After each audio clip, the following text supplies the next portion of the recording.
मैत्री जी विदुर जी को श्रवण करा रहे हैं। ब्रह्मा जी सभी देवता भगवान शिव जी के पास पहुंच गए और प्रार्थना कर रहे हैं कि दक्ष को जीवित किया जाए, यज्ञ पूरा हो। यदि यज्ञ अधूरा रह गया तो पूरे संसार में अशांति फैल जाए। यज्ञ पूरा होना चाहिए। देवता लोग क्या देखते हैं कि वहां पर तो जो है भोले बाबा बड़े मस्त बैठे हुए, सुख और दुख में समान, उसी को संत कहा, उसी को सत्संगी कहा गया। भोले बाबा तो स्वयं बैठ करके नारद जी को ब्रह्म तत्व का उपदेश दे रहे हैं और बाहर देवता लोग खड़े, क्योंकि जो होनी है उसे कोई टाल नहीं सकता है। हमारे गांव की घटना, एक का जवान बेटा गुजर गया तो महाराज सभी लोग आ रहे थे, लेकिन वो बुजुर्ग जो है महाभारत का अभिमन्यु का चरित्र सामने रख के बैठा हुआ था। बोले क्यों तो दुखी हो रहे हो? अरे मेरे साथ तो हुआ कि मेरे बेटा का एक बेटा है, लेकिन देखो जो अर्जुन के साथ में हुआ, जो उत्तरा के साथ में हुआ, सभी को बोले कहानी सुनो। तो ऐसा जब कष्ट आए, संकट आए, तो उस समय हमें बड़ा धीरज रखना चाहिए। सभी देवताओं ने शिव जी को प्रणाम किया, शिव जी ने ब्रह्मा जी को प्रणाम किया। ब्रह्मा जी ने भगवान शिव जी से कहा आप साक्षात ब्रह्म हैं, शक्ति के स्वरूप हैं, किसी प्रकार से भी यज्ञ पूरा होना चाहिए। बोले बाबा बोले चलो, आप लोग कह रहे थे कोई बात नहीं, सभी चलने के तैयार हुए। शिव जी प्रसन्नता से यज्ञ में जैसे ही पहुंचे, श्री विष्णु भगवान प्रादुर्भाव, और सभी ने भगवान विष्णु की स्तुति की, क्योंकि जब तक किसी यज्ञ में भोले बाबा और पार्वती नहीं आएंगे, भवानी शंकरो वंदे श्रद्धा विश्वास रूपिणो याभ्याम विना न पश्यन्ति स्तामा स्त्रमीषु। हमारी जो पार्वती है वो श्रद्धा का रूप और भोले बाबा विश्वास का रूप। जिस यज्ञ में ना श्रद्धा ना विश्वास, वो यज्ञ पूरा नहीं हो सकता।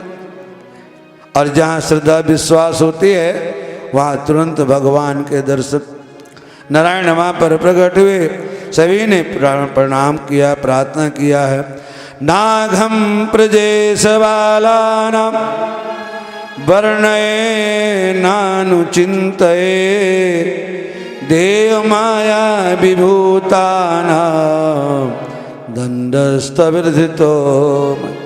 ब्रह्मा में अज्ञानी पुरुषों कि जो है द्वेष न तो किसी से करना चाहिए। ब्रह्मा जी ने कहा कि मैं अज्ञानी हूँ और हमें भी आगे किसी से ऐसा बैर भाव नहीं रखना चाहिए। बैर भाव किसी से नहीं रखना चाहिए। आपसे दुनिया बैर भाव रखे, अरे भैया हमारी तो कोई बात ही नहीं, हम क्यों रखें, हम गांठ में गांठ क्यों लगा। जो तो को कांटा मुवे ताहे मोए तो फूल, तो को फूल के फूल हैं, बाको है त्रिशूल। आपसे कोई बैर भाव रखे, आप बैर भाव मत रखो। एक दिन ऐसा आएगा जो बैर भाव है ना, आपके पैर में कांटा लगता है और निकालने वाला कहाँ फेंकता है? बोले नाली में फेंकूंगा किसी को और ना लग जाए। निकालने के बाद जिसने कांटा निकाला पैर से वो क्या कहता है? इसको नाली में फेंकी, किसी को लगे ना तो आप एक बार थोड़ा सहन तो करिए। हमारे श्री राधे श्याम जी ने यहाँ पहली बार मकान लिया ना, वो पीछे पड़ गया और वहां जोड़ा नहीं बन सकता था, वहां पर जोड़ा नहीं बन सकता, लेकिन जहाँ भगवान ने भेजा वहां जोड़ा बनना था ना। ये ले जय हो उस पड़ोसी की, अच्छा पीछे पड़ा हो। कहने का मतलब ये वहां बोले हम यहाँ रहेंगे ना, इनको जो भी लाख 1.5 लाख घाटा हुआ हो बोले निपटाओ बेटा इसको। लेकिन देखो जहाँ वो तो वहीं रहेगा, लेकिन जहाँ हम हट जाएंगे तो हमारी तरक्की, प्रत्यक्ष उदाहरण। इसलिए आप किसी से बैर भाव मत रखो। जब हम सेक्टर 4 के मंदिर में थे, एक बिहारी पंडित पीछे पड़ गया, पता नहीं कहाँ गया, रोहिणी में दिखाई नहीं पड़ता। आप अपनी मस्ती में मस्त रहो, आप किसी से कुछ मत कहो। जो हमारी बुराई करता है बहुत अच्छा। इसलिए हमारे भोले बाबा ने कहा, ब्रह्मा जी ने कहा, हमें किसी से कोई बैर भाव नहीं करना चाहिए। और सभी ने प्रार्थना किया।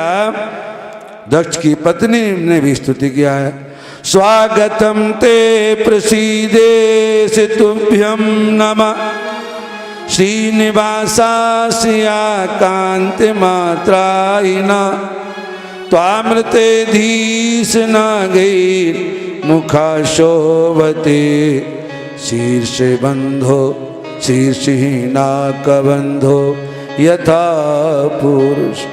स्वागत है। और जिसमें यज्ञ में देखो अन्न का दान न हो, आए हुए का स्वागत न हो, वहां नारायण कैसे आए? जिसने पहले अपने परिवार को नहीं संभाल पाया, बेटी दमाद को नहीं संभाल पाया और इतना बड़ा यज्ञ करने के लिए जा रहा, वो यज्ञ पूरा कैसे हो? हमारे गुरु जी कहते थे, पहले व्यवहार तो अच्छा हो, पहले मोहल्ले वाले तो खुश हो। जैसे कि मोहल्ले में रहता था ना दुष्ट आदमी, तो भगवान से लोग प्रार्थना करते थे, इसको यहाँ से भगा दो भगा दो। एक दिन उसकी श्वास ही रुक गई, लोग बड़े खुश हुए मोहल्ले वाले, फटाफट तैयार किया और इतने खुश थे कि भाग भाग के जा रहे थे, ले जा करके भाग भाग के। मोहल्ले में शांति हो गई, शांति। और जैसे भाग के जा रहे थे, एक खंभे से टकरा गए, गिर पड़े और पता नहीं क्या हुआ, वो तो जीवित हो गए। फिर मोहल्ले वालों के चेहरे नीचे, जैसे तैसे भगवान ने सुनी थी। और फिर ये अब दोबारा दो साल बाद वह जब शरीर समाप्त हुआ, लोग भागने लगे तो बुजुर्ग बोले, धीरे धीरे खंभा बचा के खंभा में लगते फिर जीवित हो जाए। तो हमारा व्यवहार ऐसा हो, आप उस मोहल्ले से जाने लगो ना तो लोग कहें आप मत जाना, आपके व्यवहार हमारे मोहल्ले में अच्छा नहीं लगे। ऐसा व्यवहार होना चाहिए। तो बोले जिस यज्ञ में आप नहीं होते वो यज्ञ कैसा है? बोले जैसे मनुष्य का सिर के बगैर पूरा धड़ होता है, ऐसे हमें तो पहले आए हुए अतिथि देवो भव, जो आए हैं उनका स्वागत करना चाहिए। आपका स्वागत है, लक्ष्मी के सहित आप हमारी रक्षा करें, आपको नमस्कार है।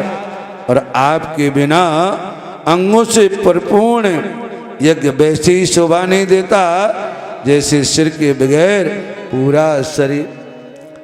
तुम कृतुस्तुम आहा। अब ब्राह्मणों को अकल आई है, अभी तक नहीं आई।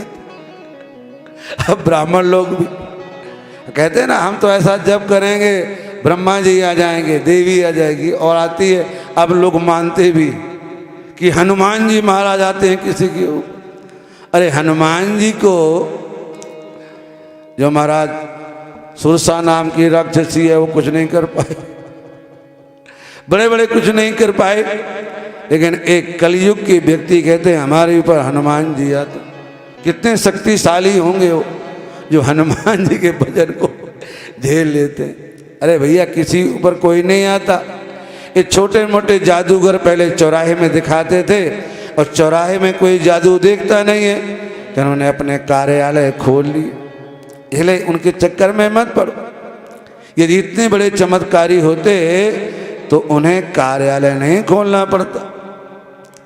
माने हुए जो पहले साईं बाबा थे ना बेंगलोर वाले, हमारे गुरुजी ने यहाँ से जवाबी कार्ड भेजा था कि आपके पास में इतनी बड़ी शक्तियाँ हैं तो देश के लिए कुछ करिए, कुछ गरीबों के लिए करिए।